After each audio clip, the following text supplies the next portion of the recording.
so I'm gonna close the door, okay? I love you, baby. Wait, what's going on?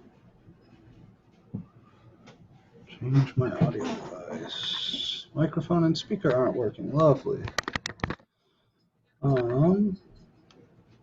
Check. Test 1, 2, 3, 4. Looks good to me, man. Everything here says it's working. Close. All right.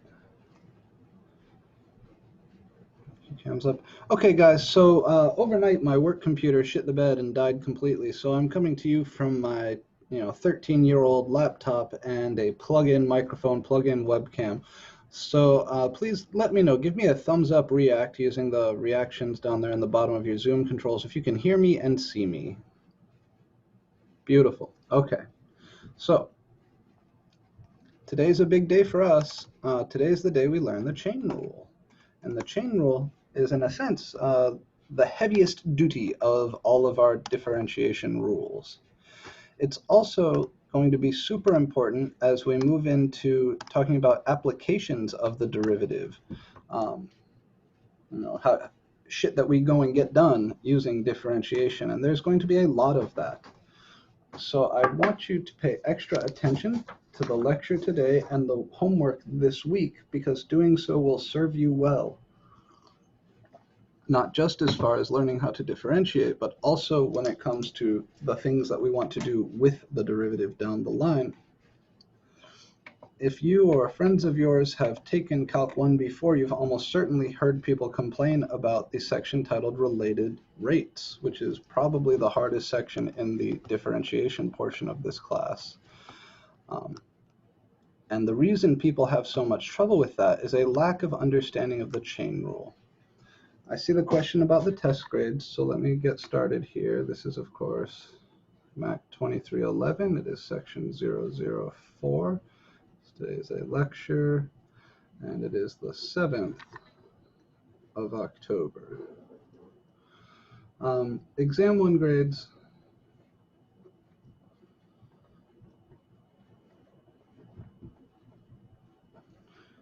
Will be in by next Monday.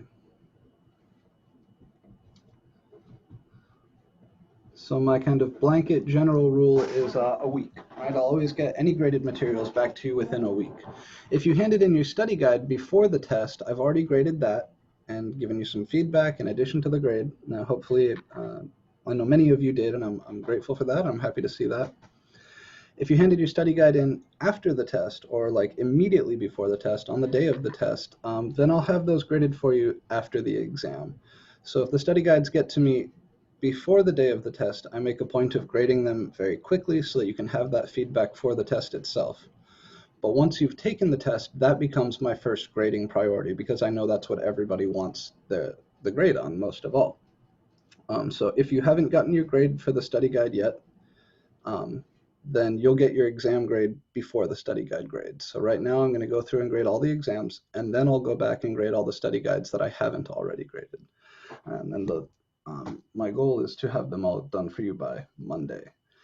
Given the tech issues I'm having right now, there's a chance that that won't happen, but I think that's very unlikely. So I always manage to get this done even when the sky falls. So as long as the sky doesn't continue falling, it shouldn't be a problem.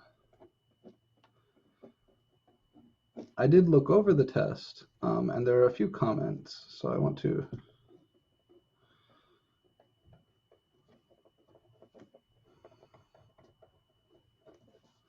and then we're going to talk about the chain rule, which is, let me pull up my PDF. Where's that? Yeah, that's right there. Okay. So the chain rule here is section 3.4. Yeah.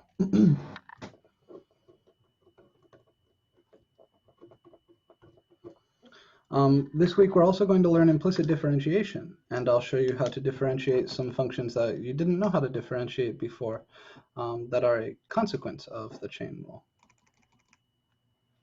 Maybe one other comment. Yeah, Ali, hopefully that's an issue on your end and not an issue on my end, but there may be some tech issues in today's lecture.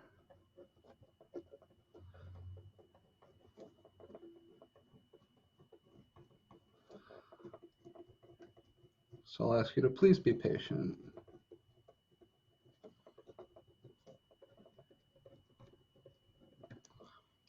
Okay. Okay, that's reassuring. Thank you. Thank you for telling me. So, with all this in mind, let's talk a little bit about the test. I think, yeah. So you can see here the statistics for the questions. Cutting out on you too. Okay, I'll try to go slow to account for any issues that might be coming from my slow ancient laptop. The first true-false question there, it certainly is possible for a function to be continuous at a, but not differentiable at a. And on the day of the review, we saw an example like that. And also when we talked about the absolute value function, we saw some examples like that. So it is not the case that if you are continuous, then you are differentiable. Pretty much everybody nailed the second one. It's true that if the derivative is equal to 0 at a, then the tangent line to f of x at a is horizontal, because the derivative at a is the slope of the tangent line, and horizontal lines are those lines which have slope 0. The third question,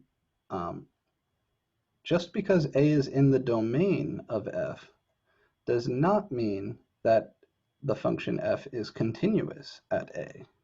Again, we're thinking of things like jump discontinuities or removable discontinuities. So this guy was false. It is not necessarily the case that the limit as x approaches a of f of x is equal to f of a. And again, we've seen some examples to the contrary. If you have a jump discontinuity at a, then a is still going to be in the domain as long as one of those points is filled in, but the limit wouldn't exist. Or if you have a removable discontinuity at a, the definition of a removable discontinuity is that the limit on the left exists, the object on the right exists, but they don't match. So this was false. Most of us nailed this one, and that's nice to see. So as x goes to infinity, e to the negative x goes to 0, and the inverse tangent of 0 is 0. So this one was true. Looks like literally everybody nailed this guy. That's excellent. I'm really happy to see that. We factor the top, of course, cancel the x minus 2 factor. You'll have an x plus 3 left over upstairs. And as x goes to 2, x plus 3 goes to 5. The derivative here, again, very well done. I'm impressed to see that so many of us did so well. We apply the power rule to this first piece, first rewriting that as x to the 3 over 2, or x to the 3 halves. And then we use the fact that the derivative of e to the x is e to the x.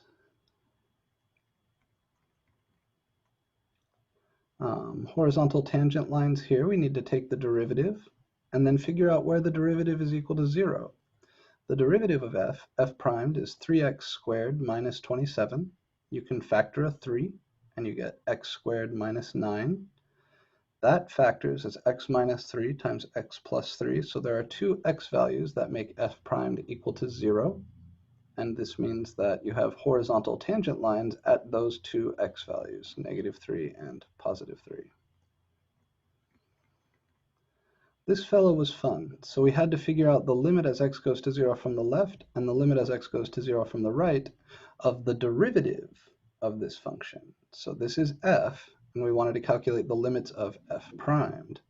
So as we go towards 0 from the left, the tangent lines everywhere over here have slope negative 1.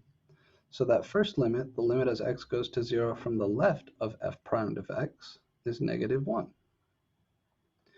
As we go towards 0 from the right, these tangent lines get steeper and steeper and steeper and steeper. So the limit as x goes to 0 from the right of f primed, the derivative of this graph, is positive infinity. So this was that fellow. And then the free response questions, you will have to wait until I mark them. I'll be giving everybody individual feedback here. But overall, the results are pretty good. I'm pretty happy with how most people did. The only thing that I was really concerned about was, again, this first question. I did do my best to remind you guys, show you lots of examples, and even explicitly state that continuity doesn't imply differentiability. And it's important that you're able to not just remember those facts, but also think of examples. So I want to switch back over to the doc cam now and just remind you real quick.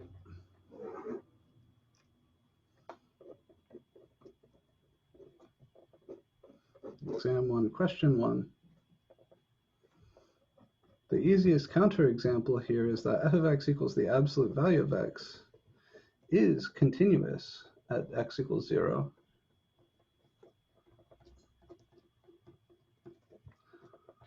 but is not differentiable at x equals 0. Because if you picture this graph,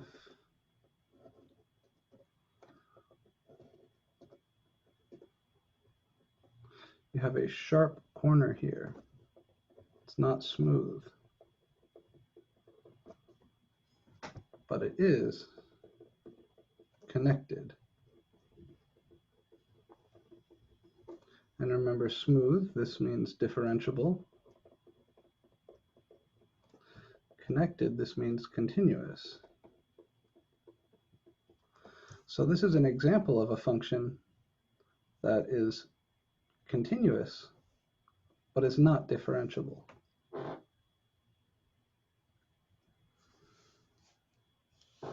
Okay, I'll do my best. Like I said, these are all new peripherals, plug-in webcam, plug-in microphone. I'll move the whole assembly a little bit closer, and hopefully that will help with the audio issues. Is this any better? Can you hear me more clearly, or is it still being silly?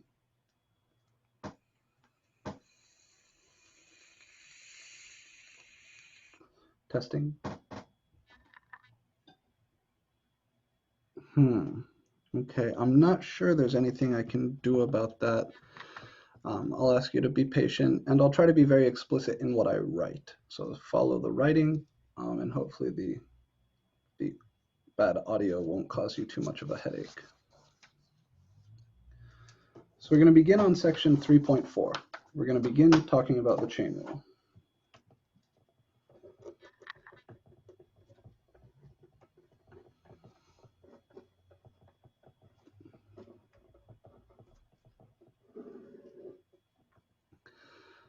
This is a rule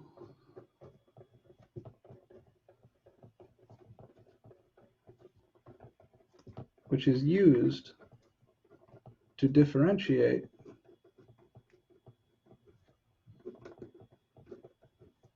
composite functions.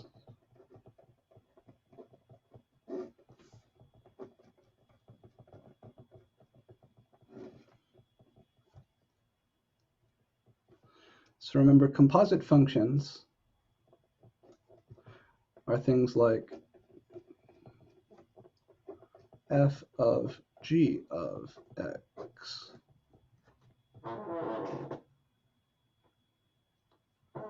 They have an inner function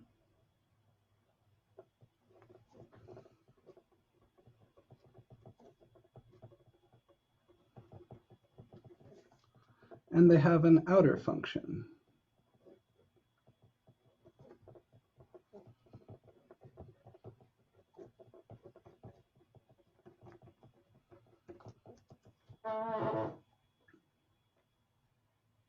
I'm going to show you the rule, and then we're going to take some time pulling apart some composite functions into inner and outer pieces, and we'll see how to differentiate them. So here it is.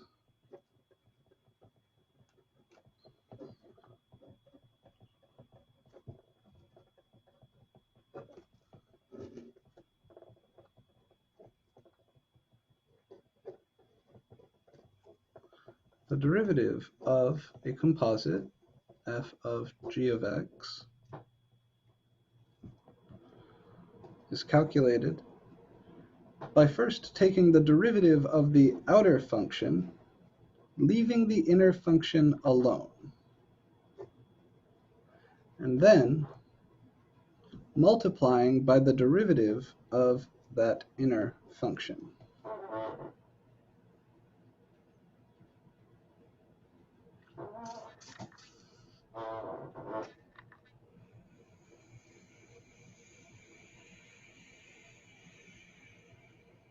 That's it.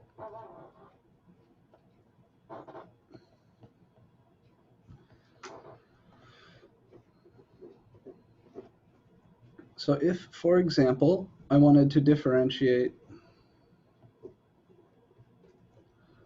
the sine of x squared, my inner function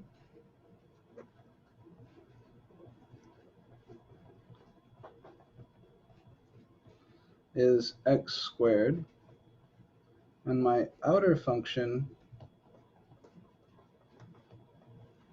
is sine. And I'm just going to write it as sine with some parentheses like that, because I don't want to confuse you with the variables. Because here I don't have sine of x, I wouldn't want to write sine x here, so I'll just write sine. So let's think about what the chain rule says. It says if I want to differentiate a function that has an outer and an inner, first I differentiate the outer function, leaving the inside totally alone. So that means I'll differentiate the sine function, leaving the inside as x squared. And then I multiply by the derivative of the inner function.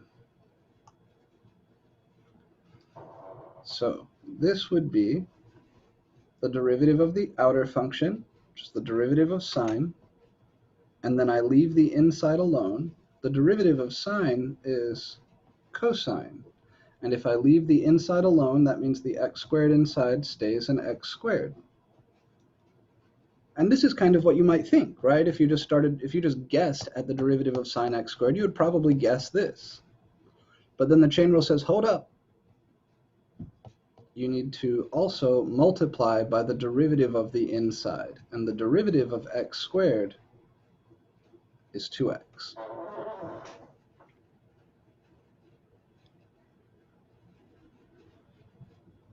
So this is like f primed of g.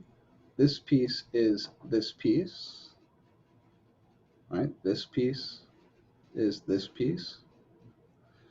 And this is g primed. This piece is this piece.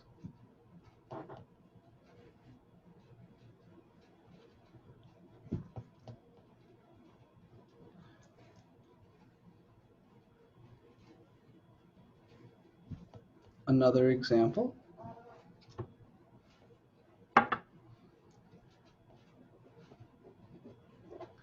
If I wanted to differentiate e raised to the 1 minus x squared,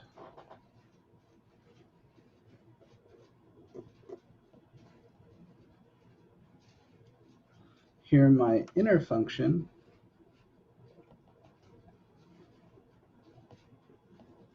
is 1 minus x squared, and my outer function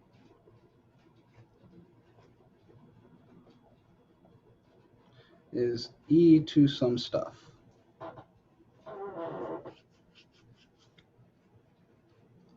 So according to the chain rule, I'll put these in some little boxes here so they don't confuse us. According to the chain rule, the derivative of e to the 1 minus x squared should be found by first differentiating the outer function, that's the e to some stuff, and leaving the inside alone. Well, the derivative of e to some stuff is always e to that stuff, right? The derivative of e to the x is e to the x. The derivative of e to the u is e to the u. The derivative of e to the z is e to the z. But then I need to multiply by the derivative of the inner function. So the derivative of the inner function here is the derivative of 1 minus x squared. Well, the derivative of 1 minus x squared is 0 minus 2x. And we always put this in parentheses because this is a single chunk that I want to multiply this chunk by.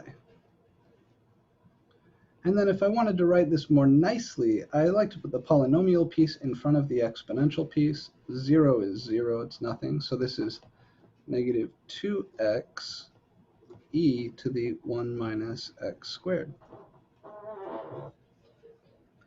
So I want you to take your time looking at these two examples. Make sure they're very clear in your notes. And then ask any questions you have.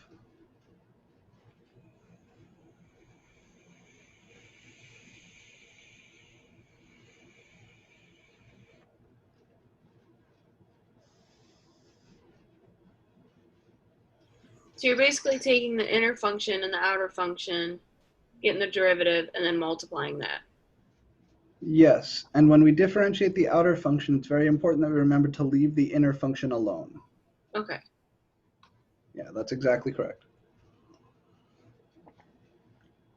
Other questions or comments, thoughts, feelings, concerns? Do we have to like simplify FOIL at any point? Depends on what we want to do. So right now, we're still kind of just learning how to take derivatives. But down the road, we're going to want to do stuff with that derivative. For example, on the exam, when I asked you to find where something had horizontal tangent lines, you took the derivative and then set it to 0 and solved an equation, right? Well, if you wanted to do something like that with any one of these, it may be useful to simplify, factor, or distribute, depending on what we're trying to do. But for now, I just want you to focus on getting the correct derivative, and then we'll worry with what we do with that down the line. All right, thank you. Of course. Other questions?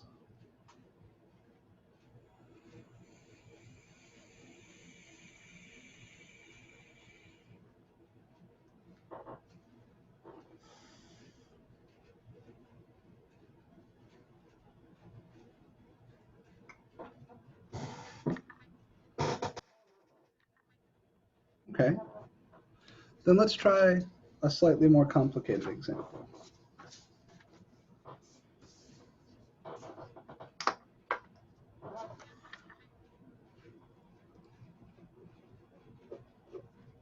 Let's find h primed of theta, where h of theta is, this is similar to the exam, e to the negative theta times the cosine of 2 pi theta.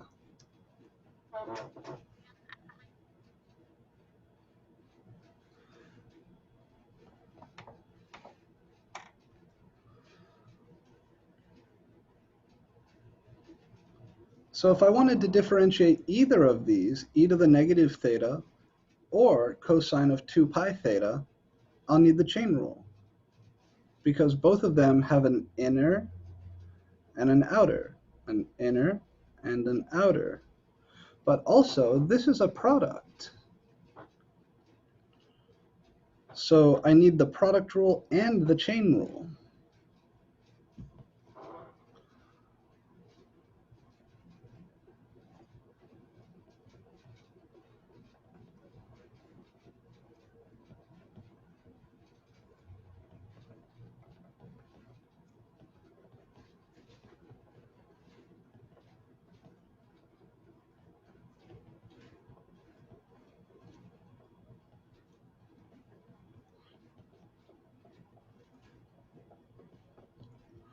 So we'll need the product rule, and within the product rule, we'll use the chain rule.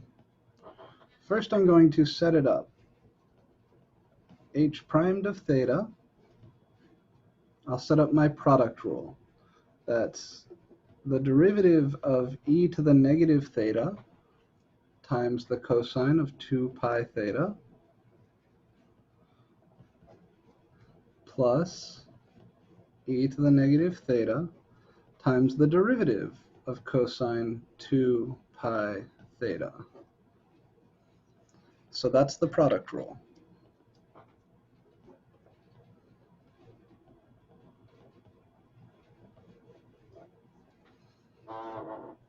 But now you notice that each of these derivative pieces requires the chain rule because each of those little functions is a composite function. In e to the negative theta, the inner function is just negative theta, and the outer function is the exponential, e to some stuff. So e to the negative theta primed, I differentiate the outer function, and the derivative of e to some stuff is always e to that stuff. So I leave the inner function alone, differentiating the outer, and then I multiply by the derivative of the inner function. Well, just like differentiating negative x, the derivative of negative theta is just negative 1.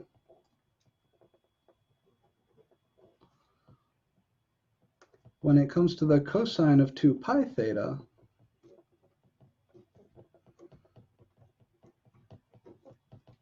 again, here I have an inner and an outer.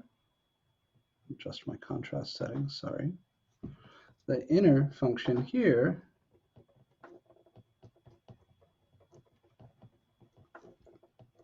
is 2 pi theta,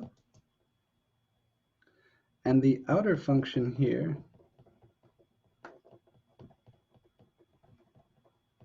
is cosine.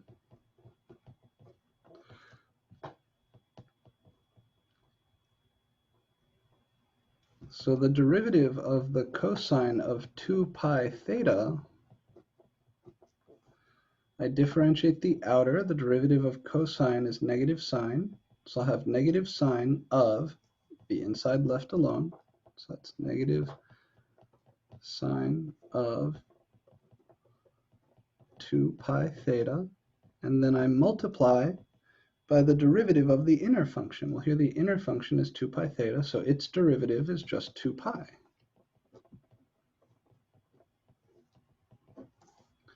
And these are sort of all the pieces that I'll need to reassemble to get h primed of theta.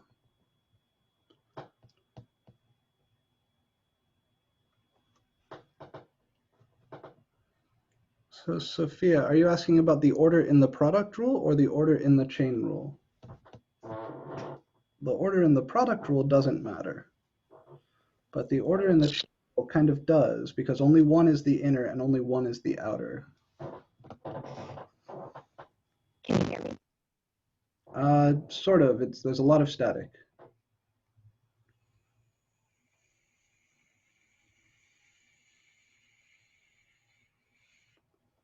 So I heard you ask, can you hear me? But then I lost you.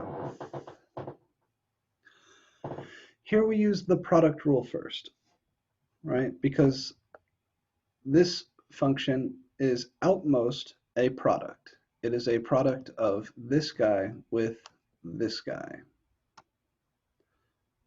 And then each of those pieces is a composite.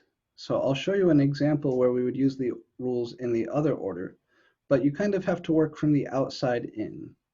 So when I look at this guy, his most outward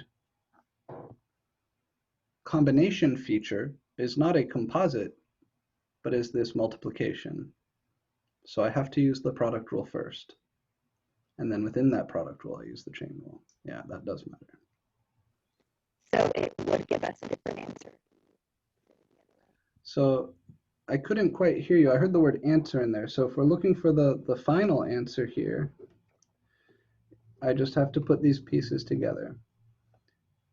E to the negative theta primed is e to the negative theta times negative 1. So that's what goes here. And then this cos 2 pi theta just comes along for the ride. This plus is this plus. Then I have e to the negative theta coming along for the ride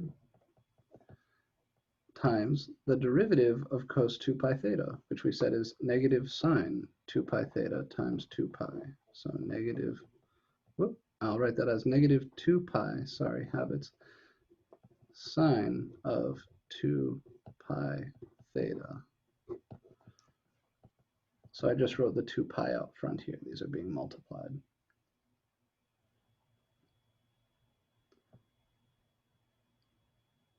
So this is our correct derivative. And there is quite a bit that we could do to clean this up. -1 times anything is just the negative of that thing. So this is negative e to the negative theta cos 2 pi theta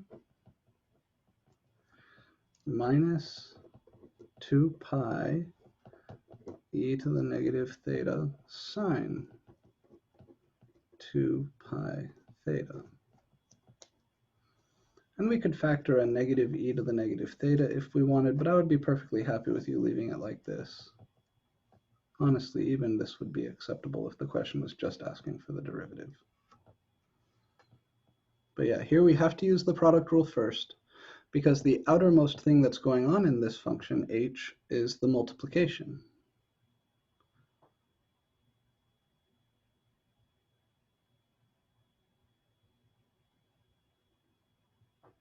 So I'll give you an example where we do things in a different order next. Besides that question, are there any other questions on this problem? Specifically, any questions about where these pieces came from or why I set it up like this?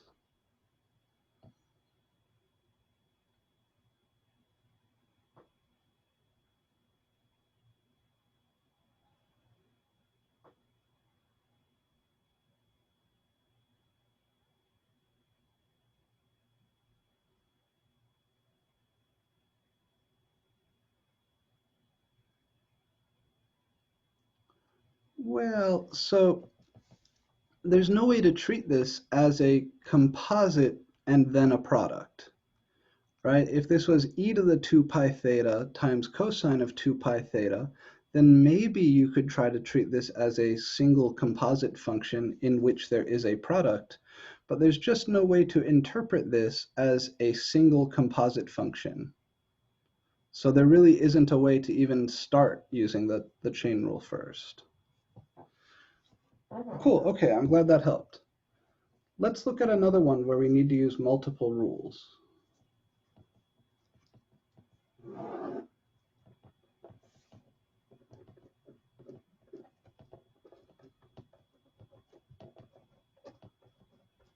So let's find ddt of the square root of, let's see, let's do t minus 1 times, what did we do? We did, no, it's one of those. There's got to be some redundancy here. So t minus 1 times the sine of e to the t. So all of that is under this square root. Kitty cat. Come on, come in, come in. Be good.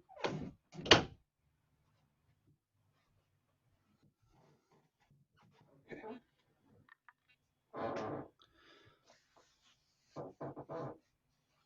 So here there's quite a lot going on. The outermost thing I see is this square root. And then within that, I have this product. And within that product, this is sort of a composite or a chain rule thing, and this is a composite or a chain rule thing. So here, my outer is, you know what? Leave some space in your notes. I want to do a slightly simpler example before we do this. So leave some space here. We're going to come back to this. I feel like that's moving too quickly. I don't want to scare you guys. At least not yet. So to make this one more approachable, skip about a page in your notes. We're going to come back to it. But first, let's do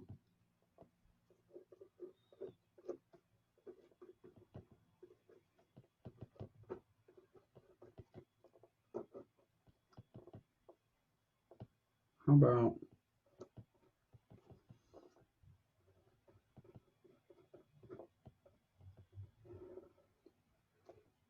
this?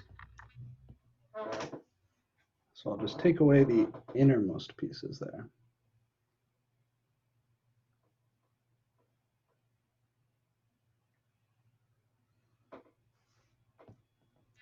So here my outer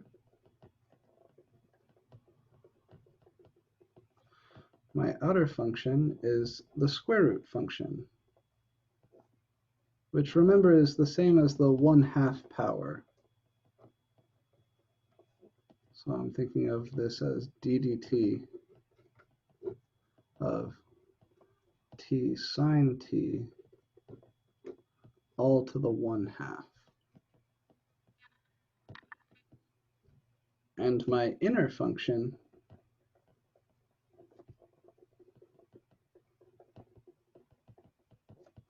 is t times the sine of t.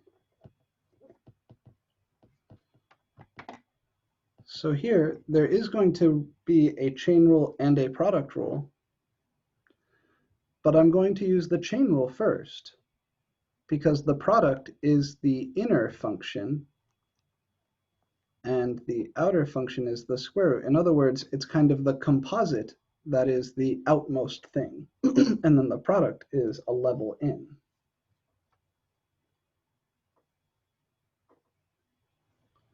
The derivative of t sine t will be called for, but before we calculate that,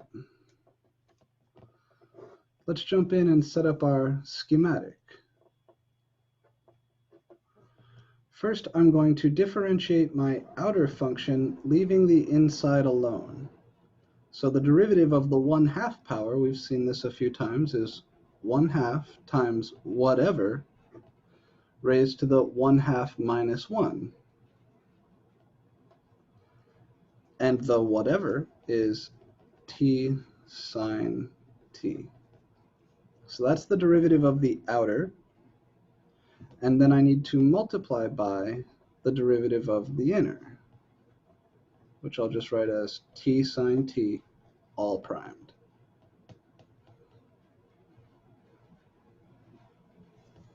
Now 1/2 minus 1 is negative 1/2, so I can write this as 1/2 times t sine t to the negative 1/2.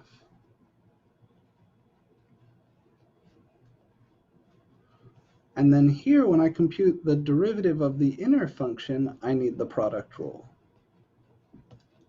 So I'm going to multiply this by the derivative of t sine t, and I'll write that out schematically. That's the derivative of t times the sine of t plus t times the derivative of the sine of t. And again, the whole piece there goes in parentheses.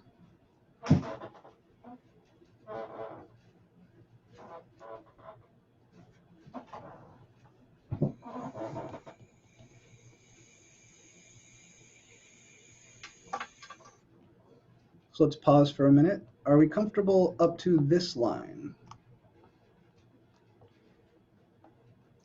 How do you know when to do product rule before chain rule or chain rule before product rule? So that was sort of Sophie's question a second ago. Here, I know to use the chain rule first because the outermost thing going on in my function is the composite function. I've got all of this shit shoved under a square root. The fact that that shit happens to be a product tells me I'll need the product rule eventually, but we kind of chip away from the outside in. In fact, that's one way to think of the chain rule, is you sort of peel off layers. You differentiate the outermost layer, then you multiply by the derivative of the inside. So you're peeling layers off. And I'll show you an example where we've got multiple composites tied together as well. But you differentiate from the outside in, right? That's the idea. So the outermost thing going on here is the composite function with the square root. I've got a square root of a bunch of stuff. So I use the chain rule first to peel off the square root. And then I go in one layer to whatever is inside. And it turns out that whatever is inside here is a product. So I use the product rule for that. Got it. Does that make sense? Yep. Sweet. Okay. So now let's finish this problem. I'm going to continue it over here on this side of the page. My 1/2 t sine t to the negative 1/2, I'll leave that alone.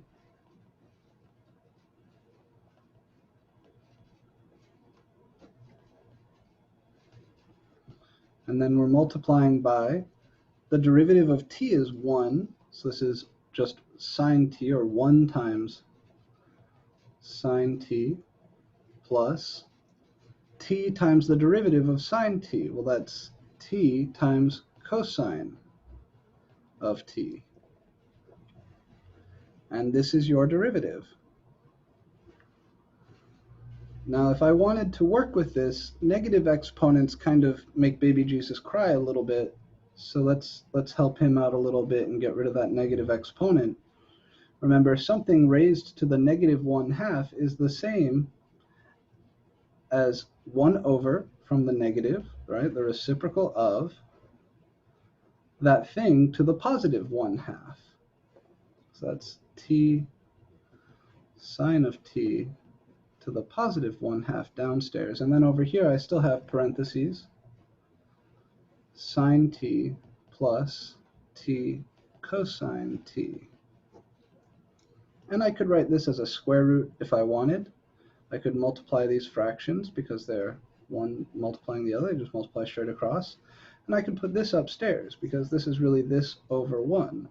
So if I wanted to then work with this somehow, I would write it as sine t plus t cosine t over 2 times the square root of t sine t.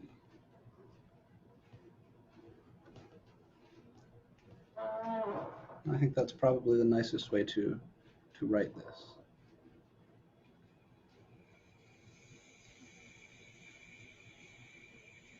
All right, we're going to do one more, and then we're going to go back to that example we were looking at a second ago. Any questions on the algebra steps from here to here?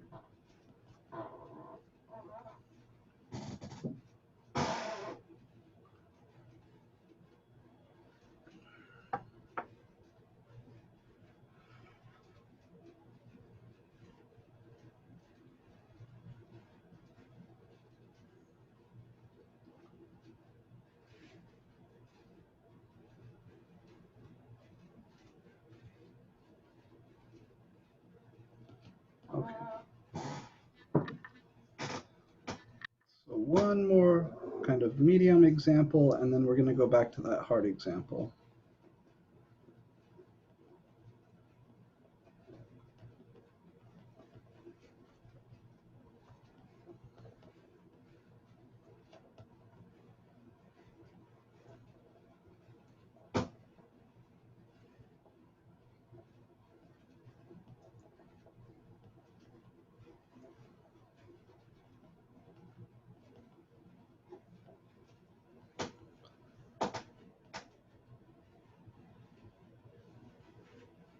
Here again, I need 2 rules, but it's really just one rule twice.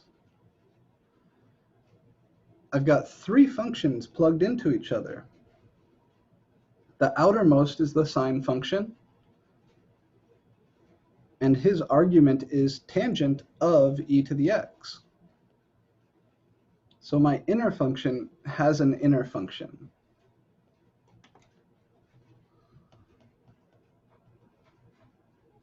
So I'm not going to label outer and inner because there's multiple outers and inners, and one guy's inner is another guy's outer. It gets a little complicated. Instead, I'm going to ask you to think along with me, and I'll give you plenty of time to write. So for now, don't write, just think. If I cover this stuff up,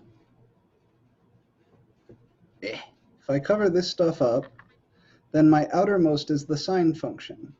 So again, think of like peeling layers off an onion. I want to differentiate the outermost and then multiply by the derivative of his inside, which is all of this stuff. So I'm going to start by differentiating the sine to a cosine. And I'll leave the inside alone. But then I need to multiply by the derivative of that inside. So I'll just write that schematically as tangent of e to the x all primed. And I'm not done because I still have this prime. I still need to differentiate this guy. So that's my first application of the chain rule.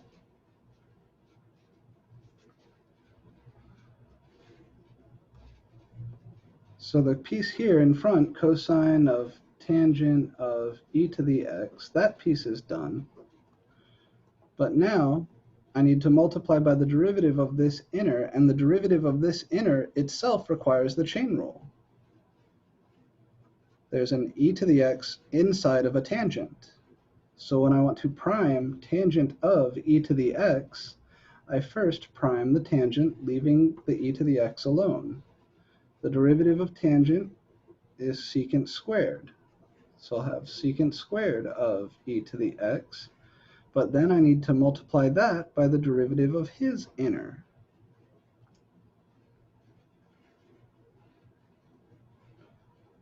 And finally, the derivative of e to the x is e to the x. So this is cosine of tangent of e to the x times secant squared of e to the x times e to the x.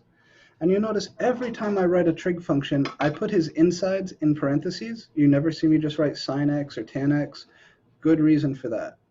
Imagine how complicated this shit would look without those parentheses. You wouldn't be able to tell what's going on. Make sure you do the same. So every time you write a trig function, never just write sine or tan. Never even just write sine x or tan x. Make sure you write sine parentheses of x or tan parentheses of x to make clear what's inside the trig function and what's multiplying the trig function, because it can be very confusing if you don't. All right, so go ahead and write this guy down. I'll give you a minute to work here. And as you're writing, I want you to think of questions like, where did this come from? Or why did I write it like that? Why split up the steps this way? Those sort of things. Think about where you would run into trouble if you were trying to work this on your own. Without the parentheses, the statement is ambiguous. So it's not, when somebody writes something like,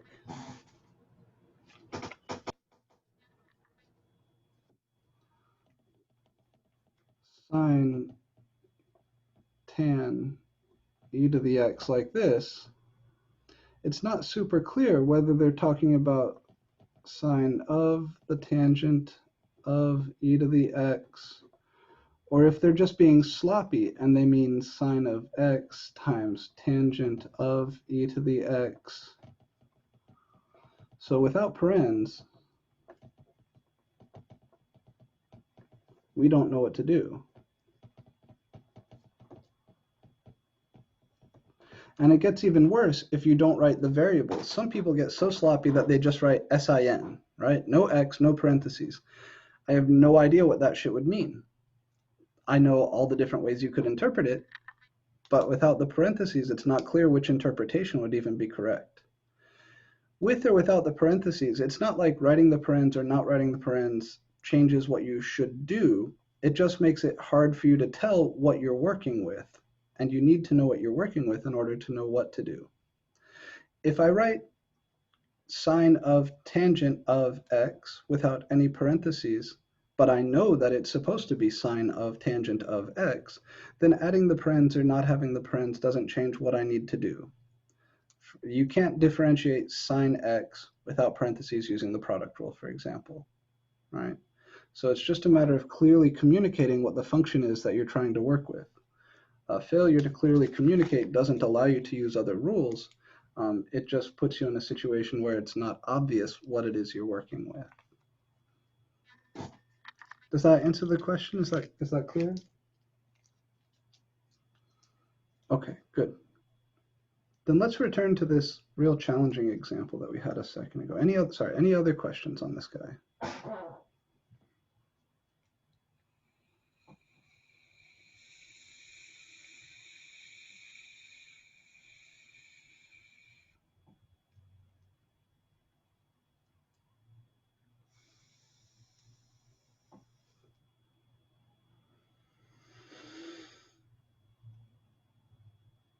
All right, let's return to that scary looking guy here.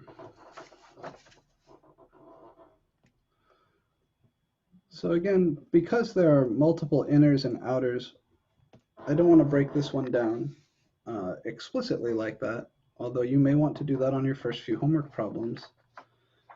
I want to jump in the same way we jumped in to that last example. We're going to peel off one layer at a time. Remember that the square root of anything is that thing in parentheses raised to the 1/2 power. So here we have big paren, little parens t minus 1, sine of e to the x, all raised to the 1/2 power. The outermost thing going on here is that 1/2 power. So when I begin differentiating, that's the layer I start with. So I deal with this power first. That's going to be 1/2 times whatever's inside, left alone, all to the 1/2 minus 1, which is negative 1/2. This is make this nice and clear. This is a negative 1/2 power. And then I need to multiply by the derivative of whatever that is inside. So that's t minus 1 sine of e to the t, all primed.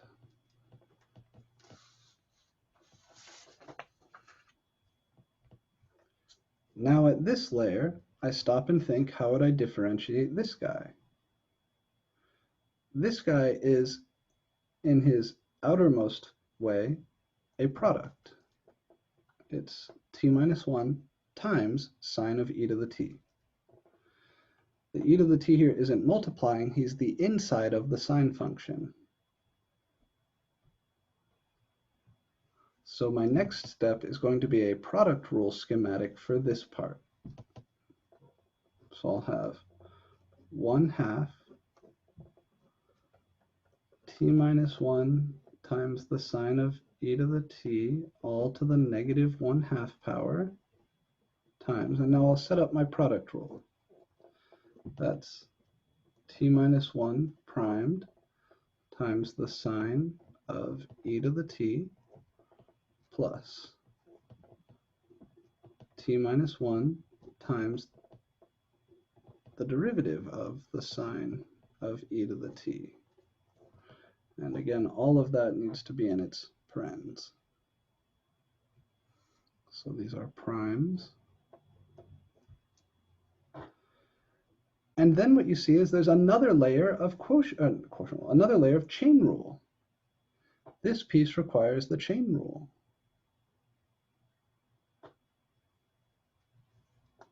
So I'm going to copy down the stuff that doesn't change, the 1/2 times t minus 1 sine of e to the t to the negative 1/2 power times. And now here we're going to dig in and do our last little bits of differentiation. The derivative of t minus 1 is 1 minus 0, or just 1. So this is 1 times the sine of e to the t plus this t minus 1 isn't getting differentiated, he just comes along. This piece requires the chain rule.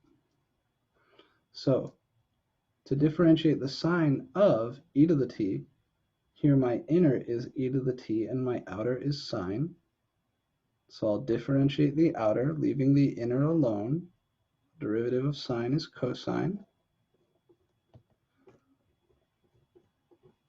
and then I multiply by the derivative of the inner function. The inner function is e to the t. Maybe just to kind of keep things manageable, I'll write this schematically one last time so you can see where every bit is coming from. But then, of course, e to the t primed is e to the t. So we'll get 1/2 t minus 1 sine of e to the t, all raised to the negative 1/2 power, times sine of e to the t plus t minus 1 cos of e to the t times e to the t. And that is your derivative here.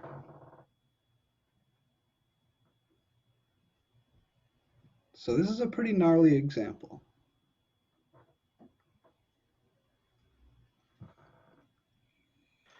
And the exam or like on the homework, they take negative exponents? Yes. All right. We could rewrite this using the same tools that we did to rewrite the previous example. But here I don't want to burn the class time on it. This would be 1 over 2 times the square root of this times this, or this over the square root of this with a 2 downstairs as well. But this would be fine, right? I would accept this. WebAssign will accept this.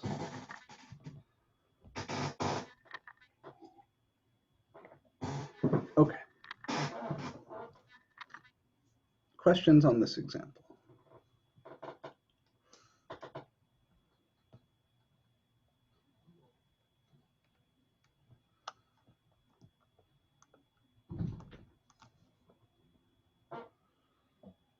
The hell?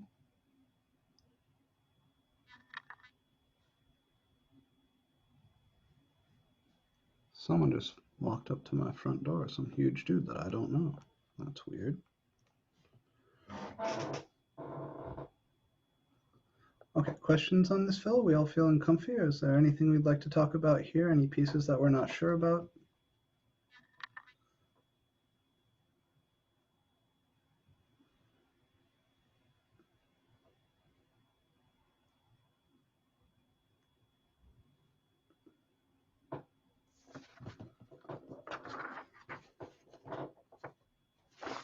Okay, then I have a question for you. How do we like the quotient rule? Do we like the quotient rule? Is the quotient rule fun or nice to use?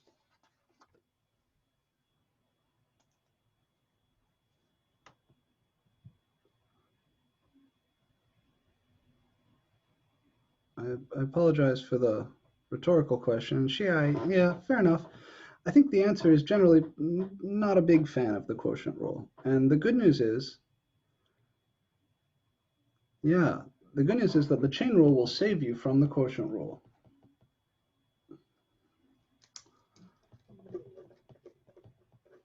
How to never use the quotient rule.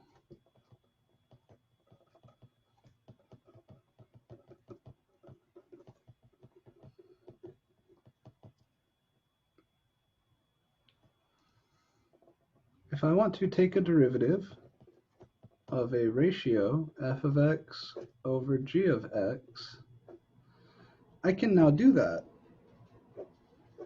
using a combination of the product and chain rules. By first rewriting f over g as f of x times g of x to the negative 1.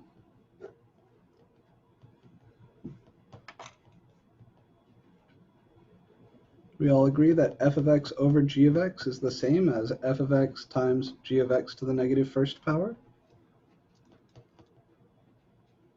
Because this is f of x over 1, and this is 1 over g of x. And if you multiply those two fractions, you get f over g. Well now, if I differentiate this using the product rule first, that's f of x primed times g of x to the negative first plus f of x times g of x to the negative first primed.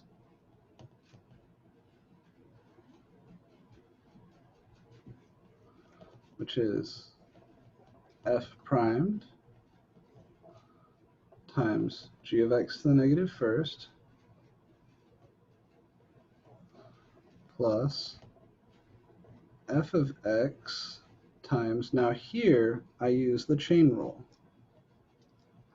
The derivative of g to the negative 1 is negative 1 times g of x to the negative 2. That's differentiating the power on the outside, leaving the inside alone, and then we multiply by the derivative of the inside. Now what you'll see is if I reassemble this into a fraction with a common denominator, it will look like the quotient rule. It'll be exactly the quotient rule. Let's do that real quick, because then this also amounts to a proof of the quotient rule.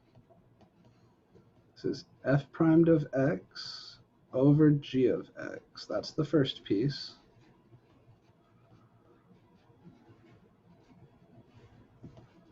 This negative 1 right here makes this whole chunk negative, so I'll have minus f of x times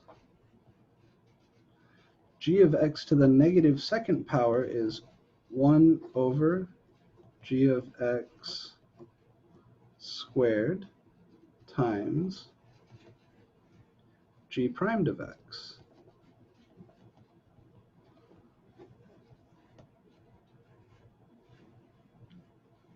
Now to have a common denominator, I'll do one more step before the common denominator. This is f primed over g minus f times g primed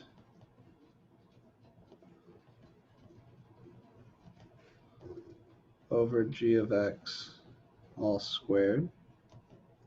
And if I have a common denominator between these two, that means I need to multiply this piece by g over g, or g of x over g of x. So I get f primed of x times g of x minus f of x times g primed of x all over g squared, which is our quotient rule. So this is two things. It's a proof of the quotient rule, and it's an outline of how to never use the quotient rule.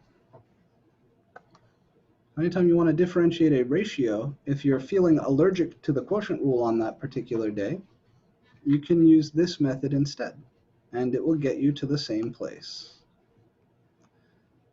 Low bottom here times the derivative of the top minus the top times the derivative of the bottom over the bottom squared. So I'll show you one example with this.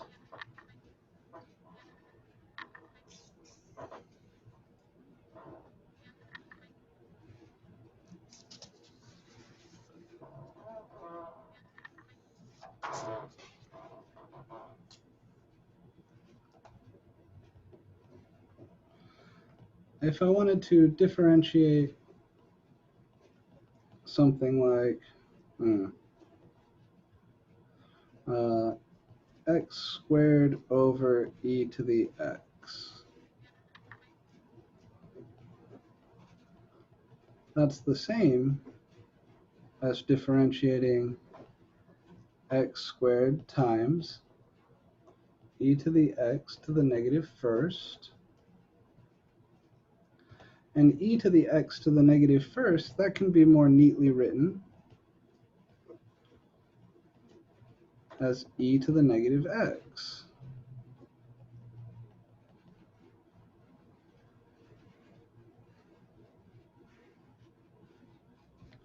So this is, I'm going to set up my product rule now. Instead of using the quotient rule, I'll use the product rule, and then within that, the chain rule. This is going to be the derivative of x squared times e to the negative x plus x squared times the derivative of e to the negative x. Oh, sorry, and this all needs to be differentiated. Oh, no, it doesn't. Yeah, sorry, we're good. Yeah, just this, sorry. So finally, the derivative of x squared is 2x, so I have 2x e to the negative x plus x squared times the derivative of e to the negative x. Sorry, the lighting here keeps changing, so I have to keep adjusting this. Here's my product rule setup. Derivative of x squared is 2x. E to the negative x comes along for the ride. This plus is this plus. X squared comes along for the ride. And now here I use the chain rule. This is e to the negative x times the derivative of negative x. So I get 2x e to the negative x plus x squared times e to the negative x times negative 1. And you could rewrite that as a difference if you wanted. But I think we would agree that, especially if you move at a reasonable pace and you don't have to write every single little bit out, you could get from here down to here probably a hell of a lot faster than you could apply the quotient rule. And the result is a little nicer looking too. This is 2x e to the negative x minus x squared e to the negative x. And from a factoring perspective, this is nicer.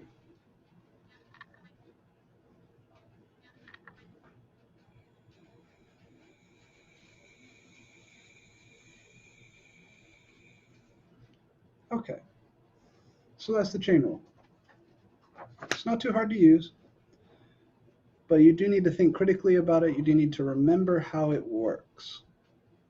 So if you're differentiating something that has an inner and an outer function, first you differentiate the outer function, leaving the inner function alone. Then you multiply by the derivative of the inner function. And it can be combined with the other rules as we've seen here.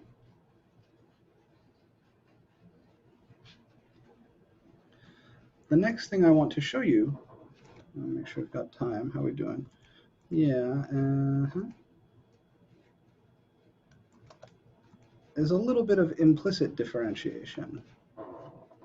So when it's e to the x, the derivative is just e to the x, but the negative, like the negative makes us use, it's forcing us to use the chain rule. Exactly. Yep. So I think of my inner function here as being negative x. If this was just an x, then I would multiply by the derivative of x, which would be 1. So you would get just e to the x. But because of the negative x, we have to multiply by the derivative of the inside. We have to use the chain rule. Does that make sense? Yeah, thanks. All right. So the other topic for this week is implicit differentiation.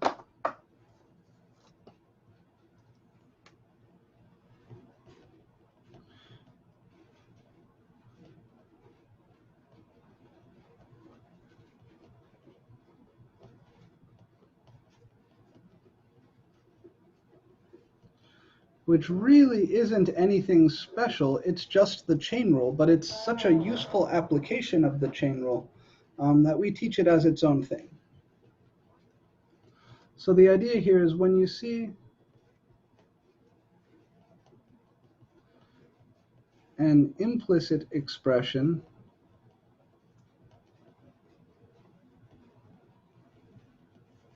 like, I don't know, y squared plus x squared equals 1, we know that x is the independent variable, or usually we think of it like x is the independent variable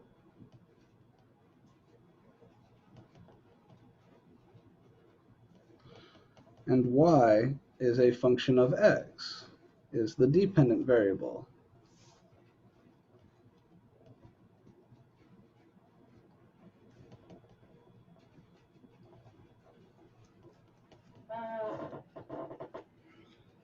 So in other words, I like to think of y as being a function of x. And as long as I keep that in mind, I can differentiate through this thing, including the y pieces, just like they're x's.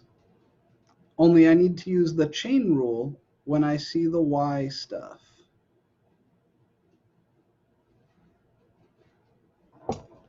So let's do it. Let's find y prime in y squared plus x squared equals 1. I'm going to do this by differentiating everywhere in this expression with respect to x. That means I differentiate on the left,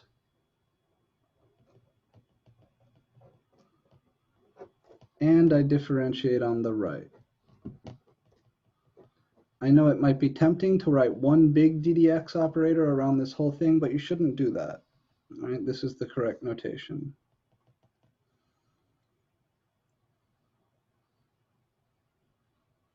Now on the left-hand side, let's take care of the right-hand side first. What's the derivative ddx of 1? Good. What's the derivative ddx of x squared?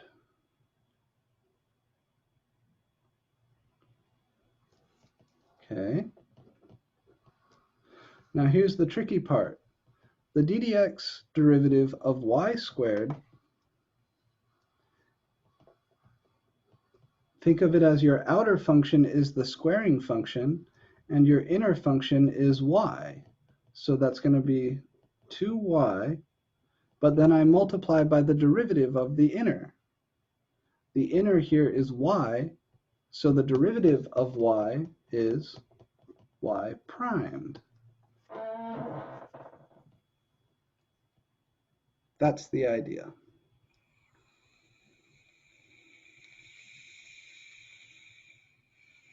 Isn't it dy over dx? You could write it like that, or you could write it as y primed. They mean the same thing. Then again, if we use Leibniz notation, could we do like a little kind of like proof of the chain rule? Well, That would be pretty interesting to see. proving the chain rule can be done. There's a way to write it in Leibniz notation that has some intuitive appeal, but I want to stick to focusing on the skills for right now. So yes, you could write this y prime as dy dx if you wanted. That's fine. They mean the same thing. The chain rule can be expressed in Leibniz notation. I can show you that at the end of class if you like. But I think for most people, the prime notation is more concise and a little bit easier to understand. So we're not done. Remember, my goal was to find y primed. So I have an equation here that I can solve for y primed, and that's usually what we do when we work with implicit differentiation. You differentiate on both sides of your expression with respect to whatever your independent variable is, in this case x. Remembering that your dependent variable is really a function of that independent variable. So when you get to any piece that involves your dependent variable, you need to use the chain rule and slap on a y primed. So from here, I would say 2y times y primed is equal to negative 2x, subtracting the negative 2x from, the 2x from both sides. And then I would divide by 2y. So I get y primed equals negative 2x over 2y, or just y primed equals negative x over y. And we can use this in lots of cool ways. If I wanted to find the equation of the tangent line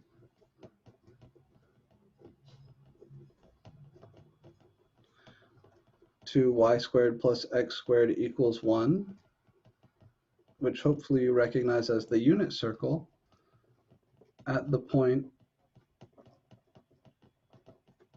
say, 1/2 comma square root 3 over 2, the point associated with the angle pi over 3, then I would need to begin by finding y primed. Well, I just found y primed. So we know that y primed is negative x over y. So the slope of our tangent line, I'll call it m tan, is equal to y primed evaluated at, and this is a special notation for evaluation, evaluated at x equals 1/2 and y equals root 3 over 2, which is negative 1/2 divided by root 3 over 2.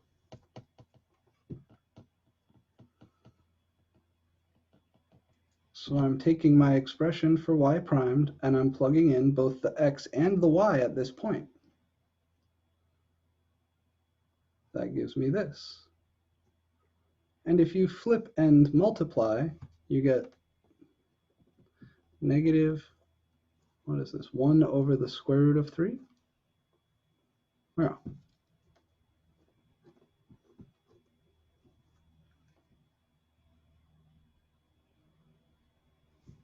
So that's the slope of your tangent line. Therefore, the equation of the tangent line is y minus y1, y minus the square root of 3 over 2 equals m, which is negative 1 over the square root of 3 times x minus x1, or x minus 1/2.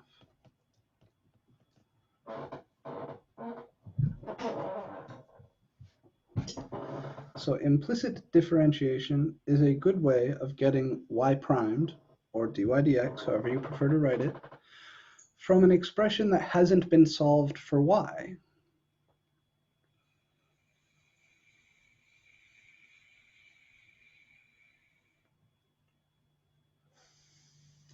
Let's see how we're doing for time. Oh, we are right at time.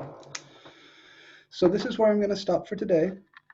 And then on, say, Wednesday, Friday, we will pick up here talking more about implicit differentiation. Your homework this week is going to have a lot of chain rule stuff and a meaningful chunk of implicit differentiation stuff. Please get started on it as soon as you can. I'll have it up for you in about an hour, hour and a half, and that is it. I will see you guys on Friday, or if you want to come by my office hour, I do have a normal office hour this afternoon. Is the homework due on Monday? Let me think. So I would like to give you enough time, but what I'll do is I'll make it a shorter homework set this week, and it will be due Monday, yeah. So next week we'll do more implicit differentiation and also stuff like related rates. But yeah, homework this week, All right, sounds good. but it'll be shorter. All right, I got to get running. I'll see Sounds good. Thank you. you guys on Friday. All right, everybody, have a good afternoon.